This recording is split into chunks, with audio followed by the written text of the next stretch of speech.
So you guys may be wondering what exactly I'm doing up here, but Troy had reached out a few months ago. Actually, it was about a week before the NFC Championship game, and Jeff lives in the neighborhood that I live in downtown. So Jeff grew up, actually in college, he was a roommate of my brother at University of Florida. So I had gone to South Carolina. I played 2 years there with Holtz, 2 years with Spurrier, and then my brother. I'm one of 5 boys, actually. We all played, but one of them roomed with Jeff. So I've had the opportunity to know Jeff for probably 16, 17 years. And so when Troy reached out, I could sit up here and tell my story. It's a cool story, but I thought Jeff's got a fantastic story on just perseverance. I mean, just finished his 9th year in the NFL and is still at it. And I think as he kind of talks through the story, and I will say, I put this slide deck together. He's a super humble person, and I had him come over yesterday for 5 minutes, and I said, hey, listen, here's the slide deck I put together. It's kind of some pictures of his career, so he can kind of walk you through it. But, super strong Christian guy, leads, men's studies at his church, and just has always been a stand-up guy. So, that's about it, and we'll kind of jump into the slide deck here. When Ike reached out, I said, I'll do it on one condition. I don't like giving speeches. I've done interviews, since I was in high school and college, and I've been trained up to give one-word answers, right? Like, give the media the least amount as possible. I'll try not to do that today, so. So we can, okay, go ahead. Yeah, so that's the crew right there. Taryn, The Rock. We got Jensen, Drew, and Jace. And they were all born in different cities. We'll get into my NFL journey, but I've moved around, but they've all been born in different cities that I've played in. And Taryn holds it down. When I leave for the season, she has 3 kids, 6 and under, so she's kind of the reason that I'm able to go out and do my thing and come home to a house that's not totally chaos. So this is the only slide I'm going to talk on. I'm going to let him go. So just a little background on Jeff. Just, again, fantastic person. I think the accomplishments that I put on here, he was an Elite 11 quarterback. I don't know if many of you guys know what that is. There's very few that make it to that level. I think you go to a showcase or something, but it's he was the National High School Player of the Year. He was the Florida Gatorade Player of the Year. He was the #1 quarterback in the country by Rivals.com coming out of high school. And then he was also, as he mentioned earlier, he was drafted by the Red Sox in the 2013 draft. So just some impressive stats that kind of led into his college career. Yeah, and if you're following along, the title of this presentation or interview was Perseverance, and you look at that list, and I don't see much, nothing to persevere through right there, right? But I wish there was back in high school. Things were easy for me. I was playing baseball and football and, doing well in school. And there was really no real challenges in my life. And I wish I had those at the time. It was obviously easier. And there's plenty down the line. But I wasn't really prepared for those because they hadn't, come to me in life. So, there's the background, and we'll get into the challenges down the line. So, I got recruited. Ike mentioned the #1 player or whatever in the country. It was Auburn, Tennessee, Alabama, Florida State, you name it. They were through Hagerty High School, right? So it was awesome. I was kind of treated like a celebrity. When I got to Florida, I was 17 years old. Didn't know what to do, didn't know what to expect.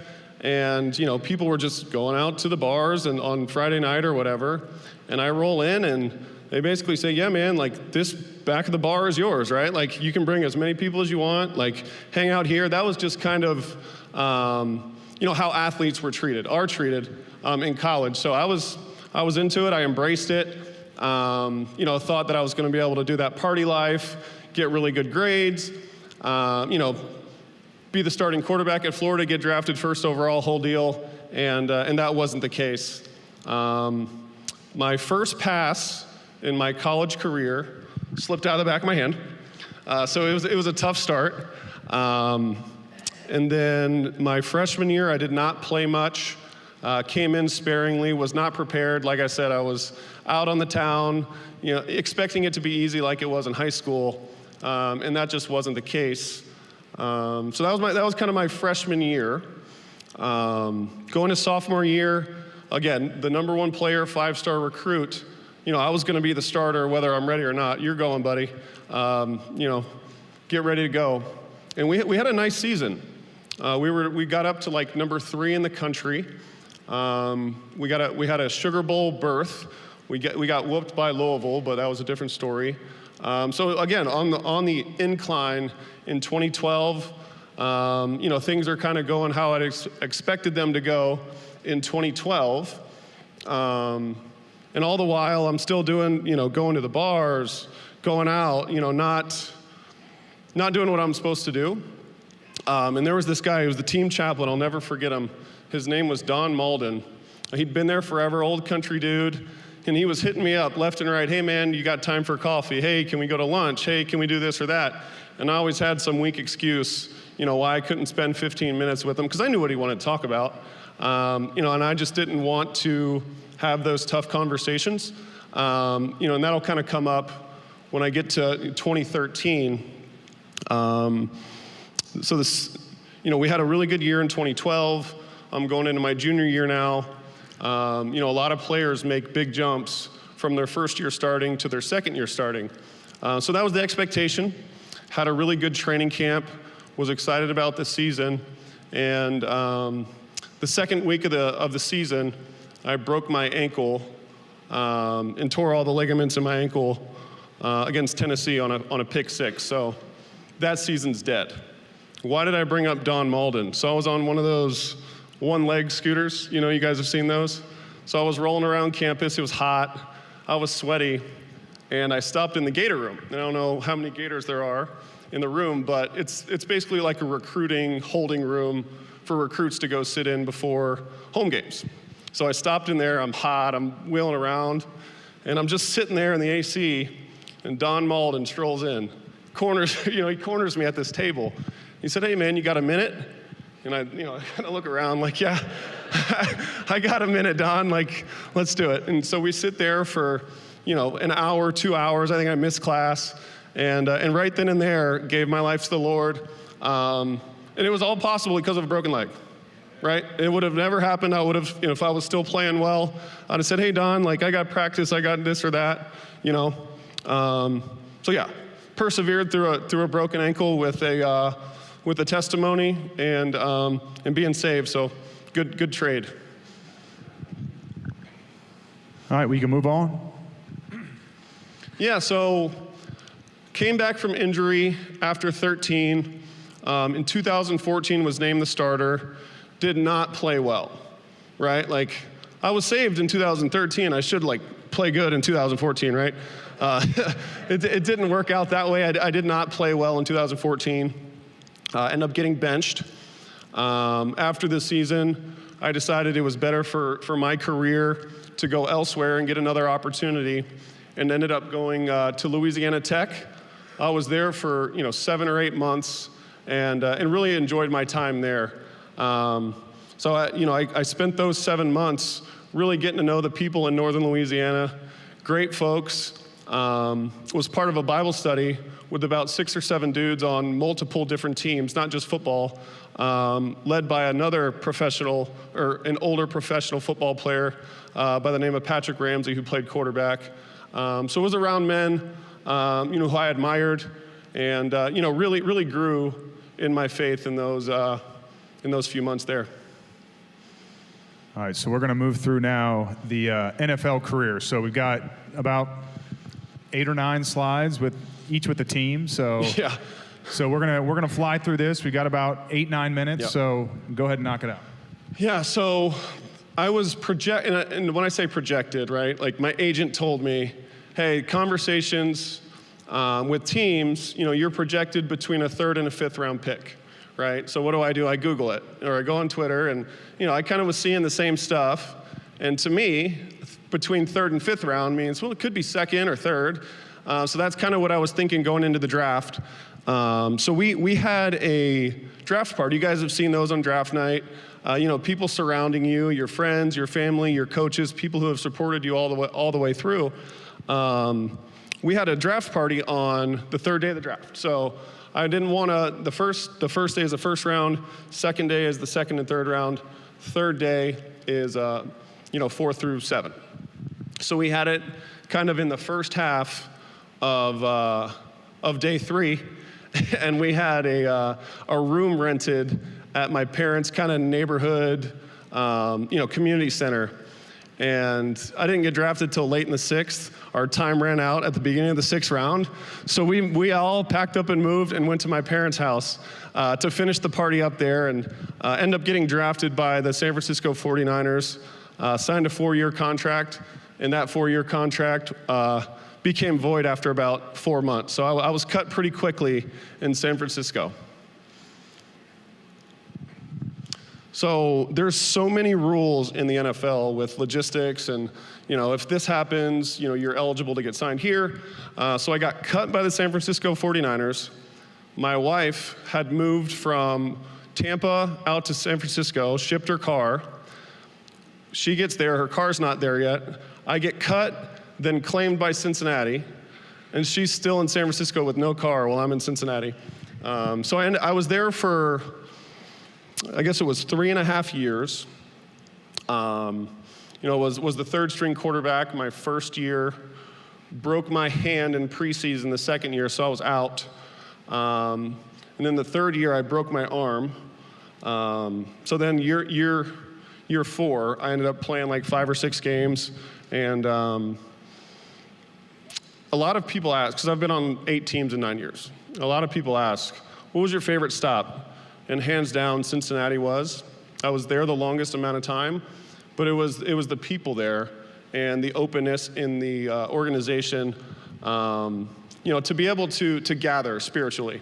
They gave us an unbelievable environment, and it was led by Andy Dalton, and I'm forever grateful for him showing me what leadership looks like, in the workplace, but also that it is very important that somebody is the spiritual leader, and he showed me how to do that when I was in Cincinnati. So I get to Detroit. So I got hurt. I got hurt in training camp my 4th year. 2 days before I got hurt, the head coach says, "Hey man, I just want to let you know you are going to make the team." All right, cool. A couple days later, I pull my hamstring. A couple days after that, I get cut. Hamstring still hurt. I'm in Cincinnati. Me and my wife Taryn actually wanted to buy a house in the neighborhood that we're in now. We got reached out to, and she said, "We can't buy a house. Like, you're cut. You don't have a job. We can't buy a house." But I ended up, when I got healthy, I ended up in Detroit, and I was the backup there for 3 weeks. Matthew Stafford was the starter. And it was a Friday night. Taryn and I were at dinner. We had a couple glasses of wine. I get a call from Stafford. And this is, 8:30 at night on Friday before a Sunday game. "Hey man, they're not letting me play. My back's hurt. You're starting." And this was after 0 reps ever with the Lions. So I find out couple glasses of wine deep on a Friday night that I'm starting against the Chicago Bears in Chicago in 2 days. So that was how I started my Detroit career, and play like 4 or 5 games there. So after that kind of, I was able to get enough good quality film to get a 2-year contract with Denver. So finally, I've been kind of, drafted, cut, 3 years, cut. I'm on another team for most of a season. So I signed a 2-year deal with the most guaranteed money that I've ever had in my football career. And what that guaranteed money essentially is just security, right? It tells you you're going to be here for X amount of time. And that, I played like 3 or 4 games there. And that 2-year deal turned into a 1-year deal after the season. So now I'm five seasons deep on 4 teams at this point. So then I go to Houston. I go to Houston, play 2 years there. probably 3/4 of the way into my first year, they say, hey, Jeff, do you want to try some tight end, right? We think it'd be good for your career if you could do multiple positions. And I say, okay, yeah, I can do it. And I go out and practice, do pretty well. They say, hey, it's time to get in the game. And I broke my collarbone the first game that I got in playing another position. So that was God telling me, hey, buddy, you're a quarterback. And haven't looked back from there. So I spent 2 years there and really enjoyed my time. So then I move on to Arizona. This is after my 7th season in the league. So I go out to Arizona in, probably April. And most guys who are free agents basically go out there to do physicals, and then they say, hey, like, we're going to sign you, or hey, let's negotiate. I get out there, and they want me to throw to the local college kids. So talk about humbling, right? 7 years deep, I think I'm kind of, some vet, got it figured out, and they say, hey, can you throw to these college kids that weren't good enough to go to the combine? So I go out there, again, very humbled, and, I guess I threw well enough that I got signed there.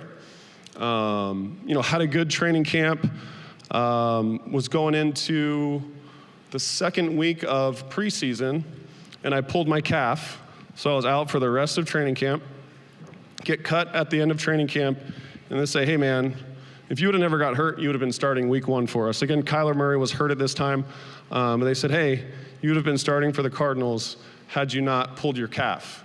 So I was on practice squad that whole season. You can kind of go to the next. Got signed at the end of the season from the Cardinals practice squad to start for the Cleveland Browns. They had already made the playoffs. They were resting their starters. So it was me and the backups versus the Bengals starters. And, we were kind of sacrificial lambs out there. It did not go well. I don't know if this is the right place to say that, but, that's what it felt like. So, yeah. And then this past year was in Washington. It was an unbelievable season. Great group of guys. I was kind of put into the leadership role. Like, we don't want you to play. We have a guy in Jaden that we want to be on the field at all times. But we value, your experience, what you've been through, help mentor this guy. And it was just an awesome season. So there's a little bit of the background. I think, Ike had some questions and stuff like that as well prepared. Yeah, so this is still on. Yep. So I just a few questions, quick questions. I know we're out of time already, but just some questions that I thought, I've always had for Jeff, and I'm sure you guys. So I'd say you've already kind of answered this one. Bengals was the most faith-based team that you were a part of, correct? Yeah, so the access from different teams is different across the board. Some teams have limited, if zero, access to a team chaplain or anything like that. Hey, if you want to go, study the Bible, do it on your own. In Cincinnati, it was not like that. They gave us space to grow, and I definitely saw that movement in that locker room when I was there. Can you give him a 30-second? I asked you a question yesterday about challenges, the biggest challenge of your career. Can you give him a little 30-second run-through on your interview with the Dallas Cowboys? Yeah, so there was a bunch of challenges that I ran through, right? Most of them resulted in something better, right? Obviously, go through the trials, you get through it, you come out better the other side. And this is something that I don't really share with many people at all. So when I went from the Broncos to the Texans, I had an interview with the Cowboys in between there. The Cowboys had always, wanted me to join their team. I was finally a free agent at the right time. They called my agent and said, hey, let's get Jeff out, to Dallas. Let's do a physical, make sure he's healthy, and we want to negotiate and sign him. And I get out there, and it was just it was the craziest experience for me. It was just me sitting down with like 3 coaches, and I just panicked. My heart was just racing, right? Like, I couldn't formulate a sentence. I was sweating. And I knew that I was just melting down and throwing this opportunity away. So yeah, that was probably the biggest challenge that I ever had. But after that, again, about persevering, coming out the other side, after that, I realized football was my idol, right? I had been saved back when I was in college, but football was my idol. And really after that moment, I didn't feel that way anymore, right? I'd hit rock bottom. It's not going to get any worse than this feeling that I have in this interview. And came out the other side and have really enjoyed football more and also played better after that. All right, that's it. Let's close it up in prayer, and then we'll jump off here. So, dear Lord, thank you for this day. Thank you for all these guys that have gathered in this room just to come and fellowship with each other. We thank you for Jeff giving us some time to hear his story and how he had to persevere through an entire career or a 10-year career in the NFL and everything that he went through in high school and college, and just bringing him here today. I pray that you just bless the last speaker that we have, and that everyone will just get home safely this afternoon. In Jesus' name we pray, amen.